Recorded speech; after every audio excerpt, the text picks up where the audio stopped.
Salut à tous, c'est le football à l'aveugle, j'espère que vous allez bien, moi ça va, même si je guette l'ordinateur pour être sûr qu'il ne me fasse pas un coup en traître comme tout à l'heure, parce que oui, cette vidéo devait sortir à midi, mais finalement elle va sortir plus tard. Pourquoi? Parce que Jean-Claude Lordy s'est dit, tiens, si j'enregistrais pas ce qu'il disait, l'autre crétin là, et du coup, du coup, il a pas enregistré, et j'ai passé 20 minutes à parler comme un crétin devant le micro, pour rien, voilà, parce que donc ça m'a un peu saoulé, je me suis dit, vas-y, on va faire ça plus tard, parce que j'avais des trucs à faire aussi. Donc voilà, on se retrouve aujourd'hui pour la vidéo avant-match de ce PSG Brest. Le match aller s'est terminé sur une victoire 3-0 des Parisiens, et c'est la troisième confrontation en 18 jours, et alors... Loin de moi l'idée de dire qu'on en a tous marre d'une opposition Brest-PSG, mais justement c'est l'inverse. Moi j'en ai pas forcément marre. Enfin, ce que je veux dire, c'est que j'aime bien ces confrontations Brest-PSG, étant donné que c'est ma ville, la ville où j'habite, contre mon club de cœur. Donc évidemment, je suis assez content quand ils s'affrontent. Mais le problème, c'est que là, j'ai l'impression que ça vient un peu épuiser nos réserves de PSG Brest.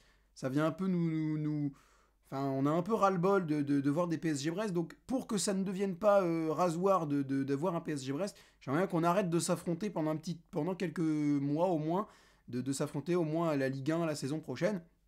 Donc on évite de s'affronter en Coupe de France. Mais bon, là, ça va être la dernière confrontation prévue, tout du moins.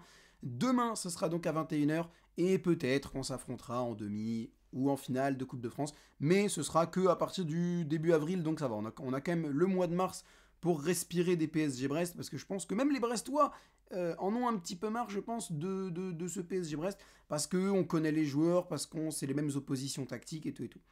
Bon, que dire de Brest et de Paris? Brest, ce week-end, a fait match nul, 2 buts partout contre la Auxerre. Je crois qu'ils avaient, non, ils avaient pris le premier but, ils ont égalisé, ils ont pris le deuxième but et ils ont remarqué. Je crois que c'est ça. Ils ont réégalisé. Donc, on voit déjà que Brest a un gros mental, donc ça c'est cool. Brest sait comment se remettre d'un désavantage donc face aux Auxerrois. Donc ça c'est plutôt bon signe pour eux.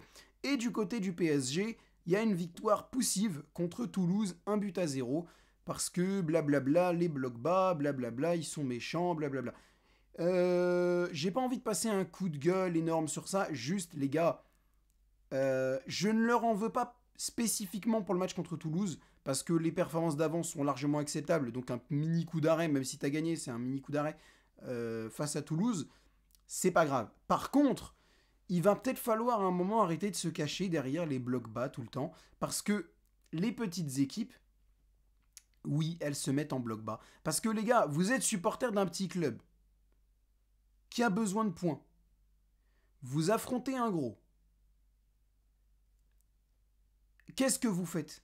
Est-ce que vous vous dites, bon, on a besoin de points, mais vas-y, je vais privilégier le spectacle, on risque de me prendre 5-0.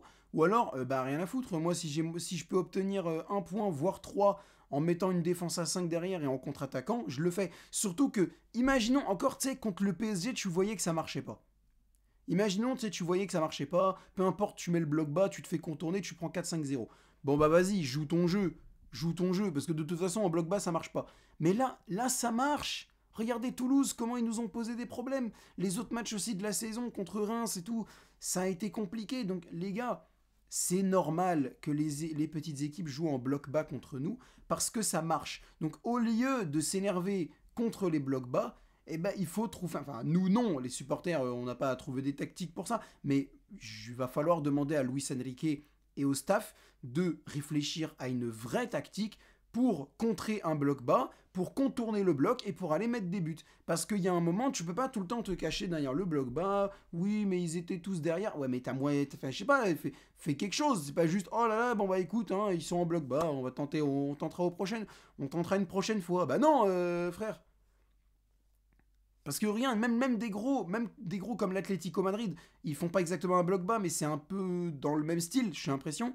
Et ben ça marche. Et ben ça marche. Ils ont battu le Barça et le PSG, ils sont presque, enfin là ils sont pas leaders de Liga, mais ils ont failli l'être. Ils sont en Ligue des Champions et tout et tout. Donc les gars, à un moment, le bloc bas, c'est une stratégie comme une autre. Elle est chiante à regarder contrairement aux autres. C'est pas faux, c'est totalement vrai. Je suis totalement d'accord que c'est chiant à regarder. Hein. Mais il y a un moment, quand t'es un petit club, le spectacle c'est cool, mais si t'as moyen d'obtenir un point, voire trois, moi franchement je suis supporter de Guingamp en même temps là. Je suis supporter de Paris et de Guingamp. Moi on affronte Guingamp, on affronte Lille. Je sais pas moi, l'année prochaine si on monte en Ligue 1, on affronte Lille. Et on me dit bon on va jouer en défense à 5 et au final on gagne 2-1 ou 1-0 en jouant en défense à 5 dans un match ennuyeux, et ben je suis dit bah parfait, on a gagné. On a gagné, m'en fous moi. On a fait un exploit, on a battu un gros qui devait nous torpiller à la base. Mais écoute, génial, on a gagné, super. C'est magnifique. Voilà, c'était c'était la fin de mon coup de gueule. En ce qui concerne le match qui nous attend, il va falloir faire attention. Pourquoi? Parce que le Stade Brestois n'a rien à perdre. Ça va être très probablement son dernier match de Ligue des Champions pendant juste avant un bon moment. Donc ils vont n'avoir plus rien à perdre. Donc attention à cette équipe. J'ai quand même confiance envers le PSG parce que on sera dans notre stade, on aura nos supporters, on a quand même une confortable avance et Brest a un peu, je pense, plus de mal à supporter le nombre conséquent de matchs qu'on a par jour que nous on a du mal à, enfin que nous on l'a. Donc je pense que pour toutes ces raisons-là, Paris, ça devrait passer. Par contre, attention, parce qu'encore une fois, Brest n'a rien à perdre, parce que tu as 3 buts d'avance super, mais on sait très bien que tu peux te faire remonter. Il suffit de mal aborder le match mentalement et tu peux te faire rouler dessus sans état d'âme. Donc attention à comment tu abordes la chose. Il va pas falloir sous-estimer le Stade Brestois, parce que le Stade Brestois est encore en course, mais c'est aussi pour ça qu'ils sont fatigués. Ils sont encore en course pour la Ligue 1, ils sont encore en course pour aller en Europe, là, par Ligue Europa ou Conference League.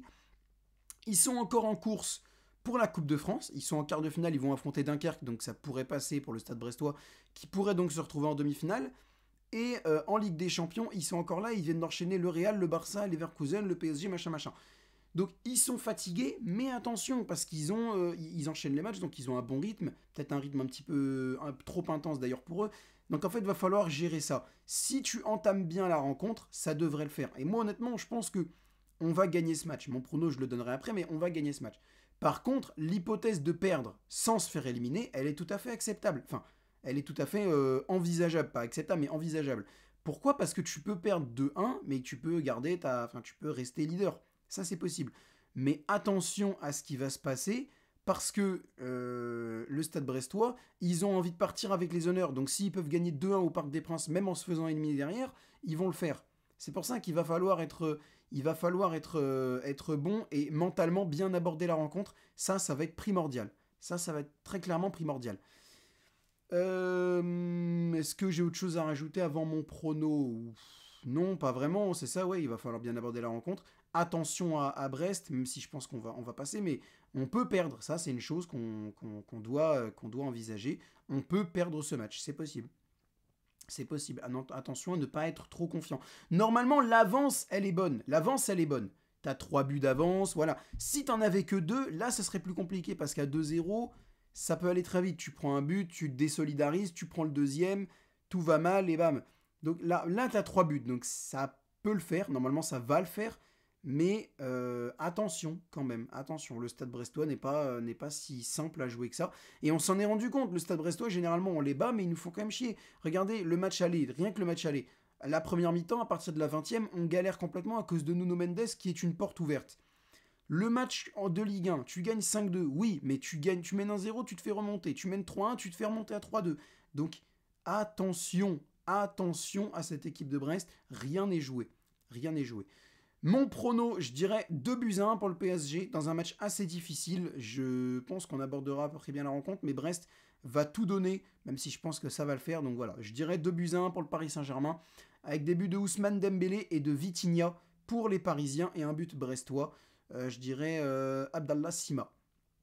Pour le Stade Brestois, je dirais Abdallah Sima pour l'attaquant sénégalais du Stade Brestois.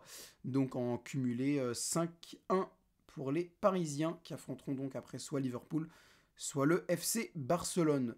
Eh bien, écoutez, je crois que c'est à peu près tout ce que j'avais à dire, hein, je pense. N'hésitez pas de votre côté à me donner votre avis sur cette rencontre dans les commentaires. J'essaierai de vous montrer que j'ai vu, en mettant un pouce, en mettant un cœur à votre commentaire, ou en vous répondant carrément si j'ai autre chose à ajouter. N'hésitez pas à partager la vidéo sur les réseaux sociaux si elle vous a plu, sur X, sur Insta, sur TikTok, sur Badoo, sur tout ce que vous voulez. N'hésitez pas à liker la vidéo si elle vous a plu et à vous abonner bien sûr en activant la cloche des notifications. On est bientôt à 1200 abonnés les gars, c'est un truc de dingue.